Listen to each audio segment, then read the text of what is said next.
की क्लास अब स्टार्ट कर रहे हैं और क्लास 10th की न्यूमेरिकल्स इलेक्ट्रिसिटी चैप्टर की, जो बहुत ही इंपॉर्टेंट है और बच्चे अक्सर इस क्वेश्चंस में उलझ जाते हैं। लेकिन मैं आपको बैक टू बैक कई सारे वीडियो दूंगा जिसमें आपके सारे डाउट्स क्लियर हो जाएंगे। किसी भी क्वेश्चंस में आप उलझेंगे नहीं, आप बहुत ही आसानी से उन क्वेश्चन को समझ पाएंगे। हाँ, लगाने का तरीका बस एक बार पता हो जाए तो आप किसी भी क्वेश्चन को आसानी से लगा पाएंगे। लगाने के लिए सबसे जरूरी चीज़ ये है कि हमें उसके दिए गए सिंबल्स को, जैसे आई, यहाँ पर मैंने कुछ फार्मूले लिख रखे हैं, देखिए आई यानी कि धारा, इसका मात्रक एम्पियर, ठीक है। क्यू यानी आवेश यानी कूलाम, टी यानी समय यानी सेकेंड, ठीक है।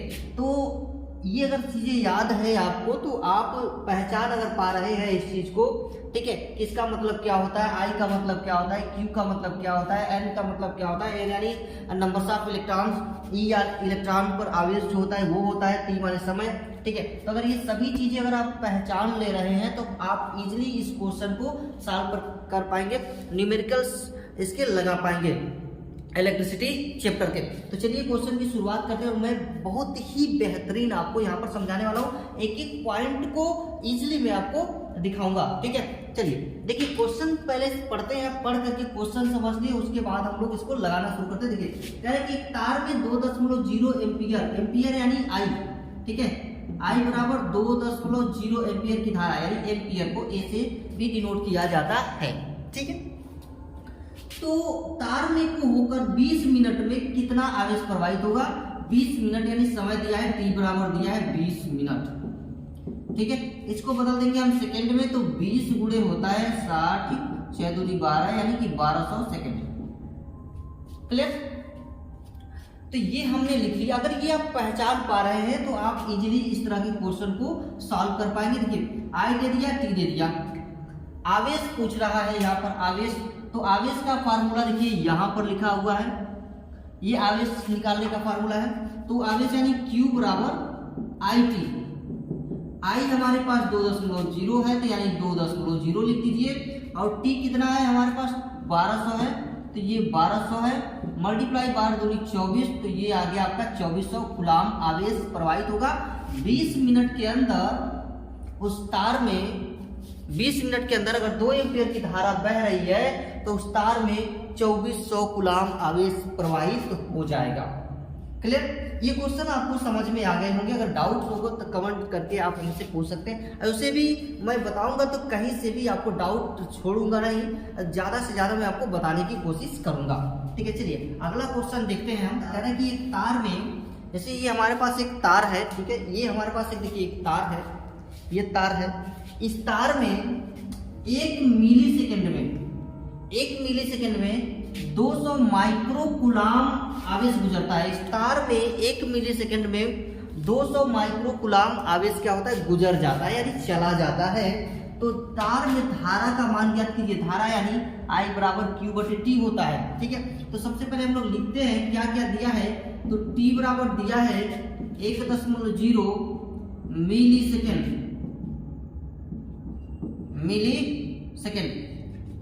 सबसे पहले जो गिवन है ना उसको लिखिए, अभी आपका क्वेश्चन जो है बहुत कम समय के अंदर फटाफट से लग जाएगा, ठीक है।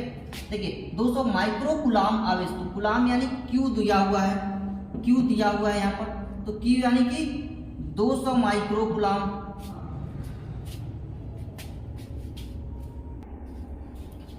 तो Q बराबर होता है 200 माइक्रो कूलाम। देखिए मिली सेकेंड को सेकेंड में बदल देंगे, माइक्रो कूलाम को कूलाम में बदल देंगे, तो ये हो जाएगा 1 गुणे 10 पर -3, और ये हो जाएगा 200 गुणे 10 को -6, ठीक है। तो इतना कर लीजिए। करने के बाद हमारा फार्मूला क्या है, क्या निकालना है हमको, धारा निकालना है। तो धारा यानी ये देखिए I बराबर Q बटे T, ठीक है। तो I बराबर Q बटे T, तो I का मान जो दिया हुआ है वो दिया हुआ है, सॉरी Q का मान जो दिया हुआ है ये 200 गुणे 10 पे -100, नीचे दिया हुआ है 1 गुणे 10 को -3, ठीक है। यहाँ में मिल जाएगा 200 गुणे 10 पे -3 या 0.2। धारा का मान हमारा यानी I बराबर निकल के आ गया, ठीक है, I बराबर निकल के आ गया 0.2 एम्पियर। इतना एम्पियर हमारा धारा का मान निकल कर आ गया तो ये क्वेश्चंस भी आपको समझ में आ गए होंगे, डाउट नहीं होना चाहिए। ठीक है, बहुत ही सिंपल तरीके से मैं आपको सारे क्वेश्चंस लगवाऊंगा। ठीक है, चलिए अगला जबरदस्त क्वेश्चन है, एक और क्वेश्चन देखते हैं। कह रहा है कि एक चालक में, चालक का मतलब कि एक तार ले लेते हैं कोई हम, देखिए मैं तार लेता हूँ कोई, यहाँ पर एक तार ले लिया मैंने, ये हमारे पास तार है, इस तार में 3.5 एम्पियर की धारा बह रही है, इस तार में 3.5 एम्पियर की धारा बह रही है। तो 1 मिनट में कितना आवेश प्रवाहित होगा, 1 मिनट में इसमें हमें आवेश निकालना है। आवेश तो हमको जो गिवन है ना, जो गिवन है उसको लिखिए। तो क्या क्या दिए, देखिए आई बराबर दिया है 3.5 एम्पियर, टी बराबर दिया है 1 मिनट, तो 1 मिनट में होता है 60 सेकेंड, सेकेंड में बदल देंगे। ठीक है, निकालना क्या, क्यू, तो देखिए क्यू बराबर यहाँ पर आई टी, क्यू बराबर आई टी, तो यानी 3.5 गुणे ये हो जाएगा 60, 6 5 0, 6 3 18 और 3 21 यानी 210 कूलाम। यानी इस तार में 1 मिनट में 210 कूलाम आवेश जो है प्रवाहित हो रहा है। ठीक है, क्यू का मान हमने यदि आवेश निकालना था, आवेश हमने निकाल दिया, यानी 1 मिनट के अंदर अगर 3.5 एम्पियर की धारा प्रवाहित हो रही होगी इस तार में, तो 210 कूलाम का आवेश उसमें जा रहा होगा। ठीक है, क्लियर, ये भी क्वेश्चन आपको समझ में आ गया होगा। अब अगला क्वेश्चन चलते हैं, वो भी बहुत ही जबरदस्त है। एक इलेक्ट्रोप्लेटिंग बाथ में से 4 एम्पियर धारा प्रयोग करने पर 36,000 कूलाम आवेश प्रवाहित करने में कितना समय लगेगा। ठीक, कह रहा है कि एक इलेक्ट्रोप्लेटिंग बाथ में से 4 एम्पियर की धारा, 4 एम्पियर धारा यानी कि आई बराबर 4 एम्पियर, अगर 36,000 कूलाम आवेश प्रवाहित किया जाएगा, 36 यानी क्यू बराबर यानी ये हो गया आपका 36,000, तो कितना समय लगेगा, यानी टी के आगे क्वेश्चन मार्क। मैं हर एक फार्मूले को यहाँ पर बहुत ही बेहतरीन तरीके, देखिए मैंने इस पर क्वेश्चन लगाया, इस पर क्वेश्चन लगाया, अब ये वाला फार्मूला हमारा आ गया। ठीक है, अभी बाकी के फार्मूले पर भी हम क्वेश्चन लिखे, मैं हर एक क्वेश्चन को यहाँ पर कैटेगराइज किया हूँ और बेहतरीन तरीके से आपको लगा, क्योंकि इसमें बहुत ज्यादा ही फार्मूलों का प्रयोग किया गया है इस चैप्टर में। तो सभी चैप्टर से जो क्वेश्चंस होंगे यहाँ पर सभी फार्मूलों पर वो लगाया जाएगा और सबको कैटेगरी वाइज मैंने लगाया, क्वेश्चन आपको दूंगा। ठीक है, यहाँ सारे क्वेश्चंस आपको कैटेगरी वाइज दिया जाएगा, एक के बाद एक क्वेश्चंस दिए जाएंगे, जिससे कि आपके सारे डाउट्स जो होंगे ना वो क्लियर हो जाएंगे। ठीक है, अगला जो कह रहा है कि टी बराबर, तो बड़ा ही शानदार है क्वेश्चन, लगाते हैं ये। देखिए क्वेश्चन क्या है हमारा, किस फॉर्मूले में टी बराबर क्यू बटे आई, तो क्यू यानी कितना 36,000 बटे 4 डिवाइड कर दीजिए तो आएगा 4 9 36, हो जाएगी ये 9,000 यानी सेकेंड, इसको घंटे में बदल दीजिए तो 9,000 बट्टे हो जाएगा 60 मल्टीप्लाई 60, 2 जीरो से 2 जीरो कट गया, बचा कितना 90 बटा 36 हो जाएगा। 36 को इसको डिवाइड करेंगे तो 36 दूनी 72 होता है और 18 बचेगा 86, यानी कि 2.5 घंटे। ये हो गया आपका 2.5 घंटे। इसका आंसर आ गया कि 36,000 कूलाम हमको अगर आवेश चाहिए 4 एम्पियर की धारा से, तो हमें 2.5 घंटे उसको चलाना पड़ेगा, इतना समय लगेगा, तब जाके वो 36,000 कूलाम दे पाएगा। ठीक है, तो ये भी क्वेश्चन आपको समझ में आ गया होगा। अगला क्वेश्चन और भी जबरदस्त है और हर एक फार्मूले का हम लोग उपयोग करेंगे। ठीक है, जिससे आपके सारे डाउट्स जो है वो क्लियर हो जाएंगे, कोई डाउट आपका रहेगा नहीं। चलिए अगला क्वेश्चन देखते हैं। तांबे का तार है, यहाँ पर हमारे पास एक तांबे का तार है, ये हमारे पास एक तांबे का तार है, देखिए ये हमारे पास एक तांबे का तार है। इस तांबे के तार में से 50 × 10 पर 18 मुक्त इलेक्ट्रॉन प्रवाहित हो रहे हैं, फ्री इलेक्ट्रॉन्स इसमें प्रवाहित हो रहे हैं, तो प्रति सेकेंड प्रवाहित हो रहे हैं। तो चालक में धारा का मान ज्ञात करना है। इलेक्ट्रॉनों नंबर्स ऑफ इलेक्ट्रॉन दिया, नंबर्स ऑफ इलेक्ट्रॉन यानी कि n बराबर दिया है 50 × 10 पर 18 प्रति सेकेंड प्रवाहित हो रहे हैं। देखिए ई का मान जो होता है 1.6 × 10 को -19 होता है। तो फार्मूला हमारे पास Q बराबर Ni से इसको लगाएंगे तो ये हो जाएगा 50 × 10 पर 18 फिर मल्टीप्लाई 1.6 × 10 पर -19 हो जाएगा 16 × 80 यानी 8.0 × 10 पर -1 इक्वल या 8.0 एम्पियर की धारा प्रवाहित होगी, यानी उतने धारा का मान हमें निकालना था और ये 8.0 आ गया। ठीक है, तो ये भी क्वेश्चन आपको समझ में आ गए होंगे। ये अगला क्वेश्चन हमारा क्या कह रहा है, ये सारी चीजें क्वेश्चन समझ में आई। देखिए हर एक फार्मूले का यहाँ पर मैं प्रयोग करूंगा और मैं आपको लगभग 30 से ज्यादा वीडियो देने वाला हूँ। आपको 30 से ज्यादा वीडियो इस पर मैं दूंगा। पूरे लगभग 200 सवाल से अधिक का मैं वीडियो आपको इसमें दूंगा। इतना मेरे पास पूरा इसका एक डिटेल है। 200 क्वेश्चन साल में कराऊंगा इस इलेक्ट्रिसिटी चैप्टर का। ठीक है, चलिए अगला जो क्वेश्चन है और भी जबरदस्त है कि एक कूलाम आवेश में इलेक्ट्रॉनों की संख्या क्या होगी। ठीक है, बस हमारे पास कूलाम दिया है, बाकी कुछ दिया ही नहीं है, तो फार्मूला कौन सा रहेगा। बहुत ही मजेदार क्वेश्चन, आइए सॉल्व करते हैं। देखिए Q बराबर दिया है 1, इलेक्ट्रॉनों यानी E का मान 1.6 × 10⁻19। ठीक है, यानी इलेक्ट्रॉनों की संख्या पूछा है, यानी n बराबर क्वेश्चन मार्क यहाँ पर दिया हुआ है। देखिए n बराबर Q/E, यानी ये फार्मूला हम लोग पढ़ेंगे, यानी n बराबर Q/E पढ़ेंगे। Q का मान जो दिया है 1 दिया है और E का मान दिया है 1.6 × 10⁻19। ठीक है, अब इसको क्या कीजिए आप 1.6 से 1 में डिवाइड कर दीजिए, आपका निकल के आ जाएगा वो जो आंसर होगा। ठीक है, डिवाइड करेंगे तो आएगा ये 6.25 × 10⁻18 इतना आएगा। ठीक है, एक में अगर डिवाइड करेंगे तो गुणा कर डिवाइड करके आप देख लीजिएगा कैसे आएगा। ठीक है, इतना तो आपको आगता होगा।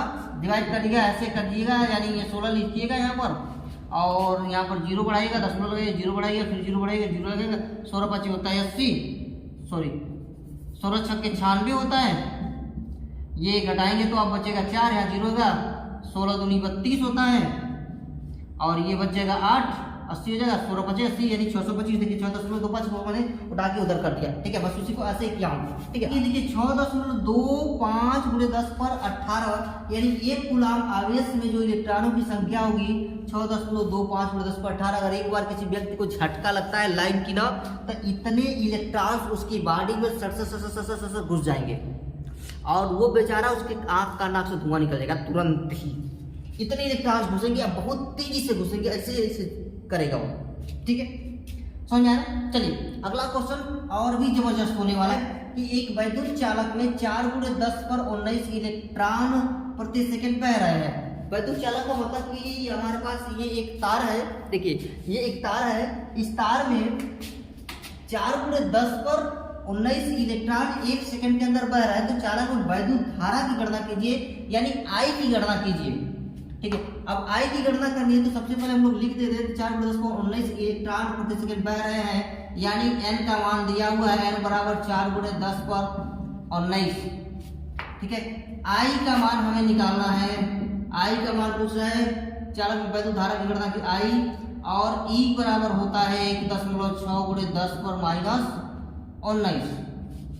ठीक है, ये देखिए हमारा ये हमने लिख लिया। ठीक है, तो होता है Q बराबर होता है NE, I बराबर होता है QT। इसको भी लिख सकते हैं, कोई दिक्कत नहीं। तो हम इस वाले फार्मूले से इसको लगाएंगे QT से, तो हो जाएगा ये 4 × 10⁻19 मल्टीप्लाई 1.6 × 10⁻19, 16 × 4 = 64, 6.419 -19 से घट जाएगा, खत्म हो जाएगा, यानी 6.4 एम्पियर की धारा इसमें बहेगी। क्वेश्चन आपका सॉल्व। ठीक है, इतना एम्पियर की धारा ये बहेगी। बस आपको वो याद होना चाहिए, कूलाम बह रहा है यानी धारा बह रही है, यानी I बह रहा था। ठीक है, यानी I बह रहा है यानी कूलाम बह रहा है यानी एम्पियर बह रहा है, वो दोनों चीजें एक ही सेम है। ठीक है, ये आपको ध्यान रखना है। तो अलग अलग तरीके से इस फार्मूले को आपको यूज करने आना चाहिए। अगर यूज करने आ गया तो ये क्वेश्चंस आपके लिए कुछ भी नहीं होंगे, बाएं हाथ का खेल लगा। 1 सेकंड के अंदर आप क्वेश्चन देखते ही तुरंत आप बता देंगे कि कौन सा फार्मूला लगेगा और कितना इसका आंसर आएगा। ठीक है, चलिए अगले सवाल की तरफ चलते हैं। अगला सवाल हमारा और भी मजेदार होने वाला है। चालक पर 2.4 × 10⁻18 कूलाम धनात्मक आवेश है। इस चालक पर कितने इलेक्ट्रॉनों की अधिकता या कमी होगी। फॉर एग्जाम्पल ये हमारा चालक तार है। देखिए ये हमारा चालक तार है। इस चालक तार पर ध्यान दीजिएगा, इस चालक तार पर कितना कूलाम आवेश धनात्मक है। तो इलेक्ट्रॉनों की कितनी अधिक या कमी होगी, स्टार में बहने वाले जो इलेक्ट्रॉन होंगे उनकी संख्या ज्यादा होगी कि कम होगी, हमें यही बताना है। ठीक है, अब मैं पहले ही बता देता हूं कि जब भी धनात्मक होगा, याद रखिएगा, जब भी धनात्मक होगा इलेक्ट्रॉनों की संख्या हमेशा कम ही आएगी। अगर जब भी ऋणात्मक होगा इलेक्ट्रॉनों की संख्या हमेशा अधिक आएगी। ये ध्यान दीजिए, यह धनात्मक पर लगाए हैं। अभी अगला क्वेश्चन जो हमारा होगा वो ऋणात्मक वाले पर होगा। क्वेश्चन सॉल्व करते हैं। तो सबसे पहले हमें क्या करना है कि जो गिवन है हमारा, जो गिवन है उसको लिखते हैं। क्या कहते हैं, तो 2.4 × 10 पर 18 कूलाम यानी Q बराबर दिया है 2.4 × 10 पर 18 कूलाम। ठीक है, कूलाम दिया हुआ। तो कितने इलेक्ट्रॉनों की संख्या अधिक है, तो E बराबर हमको पता है वैसे ही 1.6 × 10 पर -19। और पूछ क्या रहा है कि इलेक्ट्रॉनों की अधिकता या कमी, यानी n बराबर पूछ रहा है। n क्या है, क्वेश्चन मार्क। फार्मूला क्या होता है हमारा, देखिए ये फार्मूला है हमारा, देखिए Q बराबर होता है Ne, Q बराबर होता है Ne। तो n बराबर पूछ रहा है, तो n बराबर Q बटे E, n बराबर Q बटे E, n बराबर Q बटे E। तो Q बटे E तो यानी 2 दशमलव, यहाँ पर देखिए n बराबर हो जाएगा ये 2.4 × 10 पर 18 बटे 1.6 × 10 पर -19 इक्वल टू, इससे इसको डिवाइड करेंगे तो ये आएगा 15 इलेक्ट्रॉनों की अधिकता होगी, सॉरी कमी होगी, 15 इलेक्ट्रॉनों की कमी होगी। ठीक है, अब इसको सॉल्व कर लीजिएगा, डिवाइड करिएगा तो 15 इलेक्ट्रॉन। जब भी धनात्मक दिया हुआ, जब भी ये पॉजिटिव चार्ज दिया होगा, वो क्या होगा कि हमेशा इलेक्ट्रॉन्स की कमी होगी, क्योंकि इलेक्ट्रॉन्स जो होते हैं वो उस पर नेगेटिव आवेश होता है, नेगेटिव चार्जेस होते हैं, ये हमें भी पता है और आपको भी पता है। ठीक है, इलेक्ट्रॉन्स पर हमेशा नेगेटिव चार्जेस ही होते हैं। ठीक है, तो ये समझ में आपको आ गया होगा। अगला क्वेश्चन और भी जबरदस्त है, चलिए उसको लगाते हैं और सॉल्व करते हैं, क्योंकि वो मैं ऋणात्मक पर लूंगा। अगला क्वेश्चन और भी जबरदस्त है। पिछला क्वेश्चन हमारा धनात्मक पर था, ये क्वेश्चन ऋणात्मक पर है। तो कह रहा है कि एक चालक पर 1.0 कूलाम का ऋण आवेश है। ऋण आवेश है मतलब धन, अब हमारा इलेक्ट्रॉन बढ़ जाएगा। ठीक है, ऋण आवेश है तो बढ़ जाएगा, धन आवेश है तो इलेक्ट्रॉन घट जाएगी, ये ध्यान रखना है। आवेश जो भी इसके इलेक्ट्रॉन घटेंगे बढ़ेंगे, ये दो चीजें हैं। अगर प्लस है, कंडीशन प्लस है इलेक्ट्रॉन की कमी, माइनस है इलेक्ट्रॉन की अधिक। देखिए 1.0 तो लिखते हैं Q बराबर दिया हुआ है यहाँ पर, Q बराबर 1.0 कूलाम। ठीक है, ऋण आवेश है तो इस पर सामान्य अवस्था से कितने इलेक्ट्रॉन अधिक है, और E का मान हमें पता ही है 1.6 × 10 को -19। तो n का मान हमें पूछ रहा है, n का मान पूछ रहा है, यानी ये आ गया हमारा n का मान। तो n बराबर दिया है Q बटे E, लग जाएगा Q बराबर हो गया E। अब इसको सॉल्व करेंगे तो यहाँ पर Q का मान जो दिया है, Q का मान जो दिया है वो दिया 1, और E का जो मान है 1.6 × 10 पर दिया है 19। इसको डिवाइड करेंगे तो ये मिलेगा 6.25 × 10 पर 18, यानी इतने इलेक्ट्रॉनों की अधिकता है। यानी किसी व्यक्ति को अगर करंट मारेगा तो इतने इलेक्ट्रॉन फिर से सड़ घुस जाएंगे एक सेकंड के अंदर, यानी एक बार लाइन मारने में। ठीक है, करंट मारने में। ठीक है, अब यहाँ पर 1.0 कूलाम का अगर ऋण आवेश है उस पर, तो इतने इलेक्ट्रॉन की उस पर अधिकता है, ये ध्यान दीजिएगा। ठीक है, क्वेश्चन आपको समझ में आ रहा होगा। मैंने बहुत ही सटीक तरीके से हर क्वेश्चन को बताने की कोशिश की। अगर कहीं से भी अगर डाउट रह जाता है तो हमें कमेंट करके अवश्य पूछ सकते हैं, कोई आपको इसमें प्रॉब्लम वाली बात नहीं है। ठीक है, चलिए अगले सवाल की तरफ चलते हैं। कि एक आवेशित चालक में 4000 इलेक्ट्रॉन बाहुल्य में है, तो चालक में उपस्थित कुल आवेश का मान बताइए, और उसकी प्रकृति भी पूछ रही है। ठीक है, इलेक्ट्रॉन 4000 इलेक्ट्रॉन यानी कि नंबर्स ऑफ इलेक्ट्रॉन दिया हुआ है, नंबर्स ऑफ इलेक्ट्रॉन दिया है, यानी कि n बराबर दिया हुआ है 4000। तो n बराबर दिया है, यानी कि Q बराबर Ne से लगेगा, तो E का मान भी हमें 1.6 × 10 पर -19 हो जाएगा। Q का मान हमें पूछ रहा है, तो Q का मान पूछ रहा है, तो Q बराबर ये हो जाएगा आपका 4000 × 1.6 × 10 को -19, ये होता है 16 चौका 64, तो 6.4 × 10 पर ये 3 0 कम हो जाएगा, तो हो जाएगा 6.4 10 को -16। ये आपका क्वेश्चन लग गया। और चूंकि इलेक्ट्रॉन है यहाँ पर, ठीक है। तो प्रकृति की बात की जाए तो इलेक्ट्रॉन होता है तो इसकी प्रकृति हमेशा क्या रहेगी, ऋणात्मक रहेगी, क्योंकि इलेक्ट्रॉन पर कभी धन आवेश नहीं हो सकता, इलेक्ट्रॉन पर हमेशा ऋण आवेश रहता है। इसलिए इसकी जो प्रकृति पूछ रहा है, और देखिए माइनस में भी स्वर भी दिया है, तो इसकी प्रकृति जो है वो ऋणात्मक होगी, धनात्मक नहीं होगी। अगर न्यूट्रॉन होता और प्रोटॉन होता तो उस पर धनावेश आ जाता, सॉरी न्यूट्रॉन को तो न्यूट्रल होता, प्रोटॉन होता तो धनावेश उस पर आ जाता। क्योंकि यहाँ पर तो ऋण आवेश ही आएगा, क्योंकि यहाँ पर इलेक्ट्रॉन है और इलेक्ट्रॉन हमेशा धन आवेश में, सॉरी ऋण आवेश में ही रहता है, वो कभी भी पॉजिटिव चार्जेस उस पर नहीं आता। ठीक है, टीवी क्वेश्चन आपके सॉल्व हो गए और मुझे उम्मीद है कि ये सारे क्वेश्चंस आपको समझ में आ रहे हैं। अगर नहीं आ रहे हैं तो मैं आप कमेंट करके पूछ सकते हैं, और मैं इस तरह की लगभग 200 से अधिक वीडियो आपको देने वाला हूं और एक एक क्वेश्चन बहुत ही बारीकी से बताऊंगा। तो आज के लिए इतना ही, मिलते हैं फिर हम लोग एक नए वीडियो में, अगली वीडियो में। तो हमारे चैनल को आप सब्सक्राइब कर दीजिए, लाइक कर दीजिए और शेयर कीजिए, और अधिक से अधिक शेयर कीजिए ताकि बाकी भी बच्चों को इससे फायदा मिल सके।